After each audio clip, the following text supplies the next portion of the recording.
অশরীরী আত্মা বলতে মূলত এমন এক প্রকার আত্মাকে বোঝানো হয় যা মানুষের মৃত্যুর পর তার দেহ থেকে বিচ্ছিন্ন হয়ে যায় এবং পরকালে অবস্থান করে, যা কোনো নির্দিষ্ট আকার ধারণ না করেও জীবিতদের সামনে নিজেকে প্রকাশ করতে পারে বা অন্য কোনো উপায়ে নিজেদের উপস্থিতি জানান দিতে পারে। আচ্ছা, আপনি কি কখনো নিজ কানে অশরীরী আত্মার কণ্ঠ শুনেছেন? আমাদের পরিচিত এক ব্যক্তি তার জীবনের সাথে ঘটে যাওয়া এক বাস্তব অথচ গা হিম করা একটি ঘটনা আমাদের পাঠিয়েছেন। তার অনুরোধে আমরা তার নাম পরিচয়টি গোপন রাখছি। নিশ্চয়ই তর সইছে না। চলুন শুরু করি আজকের গল্পটি।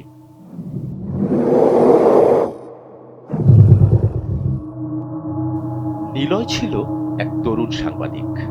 সদ্য একটি নিউজ পোর্টালে কাজ শুরু করেছে সে। অদ্ভুত সব লোককথা ও অলৌকিক ঘটনার উপর রিপোর্ট তৈরি করাই ছিল তার প্রধান কাজ। একদিন একটি রহস্যময় গ্রামের কথা সে জানতে পারে। গ্রামের নাম কালগ্রাম। এই গ্রাম নিয়ে লোকমুখে নানা কথা চালু ছিল। সবচেয়ে আশ্চর্যের বিষয় হচ্ছে, সন্ধ্যা নামার পর ওখানে পাখিরা ওড়ে না। ওই গ্রামে কেউ রাতে নাকি আর বাঁচে না। যে একবার কালগ্রামের রাত কাটায় তার চোখে নাকি আর আলো থাকে না। কথাগুলো শুনে অনেকটা চোখ কপালে ওঠার মতো, কিন্তু নিলয় সব বিশ্বাস করত না, বরং এই রহস্যময়তাই তাকে টানত। সে সিদ্ধান্ত নেয় এক রাত সেখানে কাটিয়েই সে প্রমাণ করবে এসব লোক কথা ভাওতাবাদী ছাড়া আর কিছু না। কালগ্রাম বাংলাদেশের দক্ষিণ পূর্ব অঞ্চলের পাহাড়ি সীমান্তে, চারিদিকে গহীন বন ও নির্জনতা। গ্রামের দিকে যাওয়ার পথে সে দেখে আশপাশের মানুষদের মুখে কেমন জানি একটা আতঙ্ক। কেউ ওদিকে যায় না, কেউ তাকে বাধা দেয়। আবার এক বৃদ্ধ চাচা তাকে বলে, বাবা, ছবি তুলিস, রিপোর্ট করিস, সব ঠিক আছে, কিন্তু সন্ধ্যার আগে ফিরে আয়, রাতটা ওখানে কাটাইস না। নিলয় হাসে, বলে, আপনারা শুধু গল্প বানান, আমি সত্যিটাই তুলে আনব। যেমন ভাবনা তেমন কাজ। নিলয় রওনা দেয়। দুপুরের দিকে সে পৌঁছে যায় কালগ্রামে। গ্রামটা যেন সময়ের বাইরে রয়ে গেছে। রাস্তাগুলো সব কাঁচা, ঘরের ঘর, কেউ তেমন কথা বলে না। গ্রামের মানুষজন মুখ নিচু করে চলে যায়, যেন কেউ তাকাতেও ভয় পায়। এক বয়স্ক মহিলা কাপা কাপা গলায় বলে, এই গ্রামে সন্ধ্যার পর মানুষ আর মানুষ থাকে না, সবকিছু বদলায় যায়। নিলয় এক পুরনো ফাঁকা ঘরে ওঠে। ক্যামেরা আর নোটবুক বের করে প্রস্তুতি নেয়। তার ইচ্ছে রাত 12টা পর্যন্ত থেকে চারপাশের শব্দ, চলাফেরা সবকিছু রেকর্ড করবে। সন্ধ্যার ঠিক আগে একদম হঠাৎ করেই চারপাশ নিস্তব্ধ হয়ে যায়।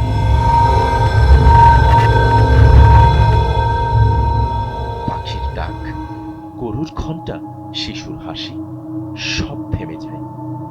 নিলয় জানালার পাশে বসে দেখে গ্রামের লোকজন দরজা জানালা বন্ধ করে দিচ্ছে। আরে কি আশ্চর্য, কেউ কাউকে কিছু বলছে না, যেন এই নিস্তব্ধতার মধ্যেই লুকিয়ে আছে অজানা এক ভয়। হঠাৎ দূরে পুরনো বটগাছের নিচে কুয়াশা জমে উঠতে শুরু করে।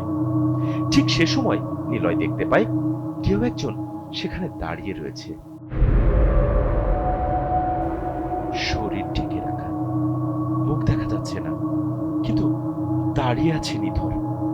সে ভাবল কোনো বৃদ্ধ গ্রামবাসী হয়তো হবে, কিন্তু রাত বাড়তেই সেই ব্যক্তি এক পা এক পা করে এগোতে শুরু করে, সরাসরি নিলয়ের ঘরের দিকে। নিলয় দরজাটা লক করে দেয়, মোবাইলে ভিডিও চালু করে রাখে, কিন্তু মোবাইল হঠাৎই হ্যাং হয়ে যায়, স্ক্রিন পুরোটাই ব্ল্যাক। তারপর একসময় দরজার ঠিক বাইরে কড়া নাড়ার শব্দ।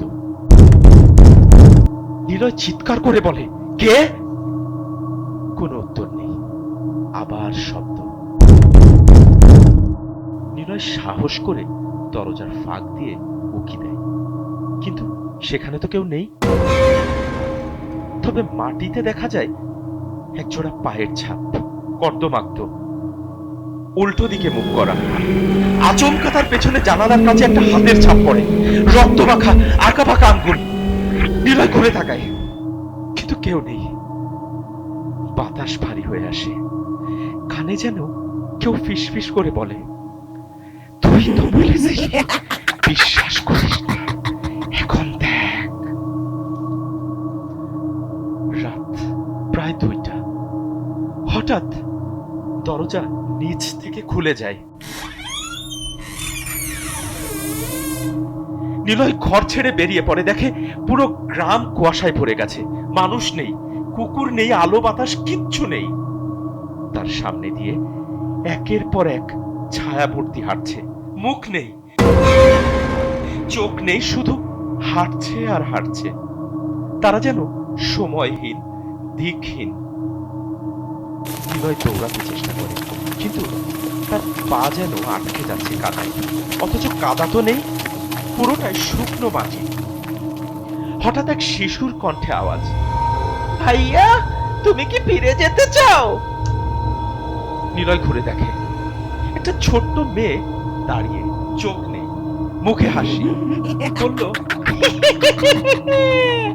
যদি ফিরে যেতে চাস গাছটার নিচে যা, সেখানে পথ আছে। কিন্তু কিন্তু নিলয় জিজ্ঞেস করে। মেয়েটি ফিসফিস করে বলে, যদি তুই তাকাস তোর চোখও নিয়ে নেবে। নিলয় শেষবারের মতো দৌড়ায় বট গাছের দিকে। চারপাশে ছায়া, বাতাসে কান্না, মাটিতে হাড়গোড়ের কেমন অদ্ভুত শব্দ। বটগাছের নিচে পৌঁছে সে কাঁপতে শুরু করে, চোখ বন্ধ করে দাঁড়ায়। কিছুক্ষণ পর হঠাৎ সব নিঃশব্দ হয়ে যায়। সে বাইরে চোখ মেলে দেখে সে এখন গ্রামের বাইরে। ভোরের আলো ফুটেছে, সবকিছু স্বাভাবিক। নিলয় শহরে ফিরে আসে, সবাই অবাক, সে কিভাবে বেঁচে ফিরল। কিন্তু নিলয় কিছুই বলতে চায় না। তার ক্যামেরায় রেকর্ড করা কিছুই ছিল না। মোবাইলটা সম্পূর্ণ ফরম্যাট হয়ে গেছে আচমকায়। শুধু একটা জিনিস বদলে গেছে, নিলয় আর কারো চোখের দিকে তাকিয়ে কথা বলতে পারে না। কারণ তার চোখে এখনো ভাসে সবসময় সেই বটগাছের ছায়াগুলো। আপনার জীবনে যদি থাকে এমন কোনো লোমহর্ষক কিংবা গা হিম করা কোনো গল্প, তাহলে ঝটপট পাঠিয়ে দিন অতৃপ্ত আত্মার গল্প @gmail.com এই ঠিকানায়। আমরা আপনার সেই ভয়ের গল্পটি তুলে ধরবো আমাদের শ্রোতাদের কাছে। আপনাদের সুবিধার্থে মেইল অ্যাড্রেসটি আমাদের ডেসক্রিপশন বক্সে দেয়া হলো। বাই দ্য ওয়ে, আপনার জানালা দরজা বন্ধ রয়েছে তো ঘরের?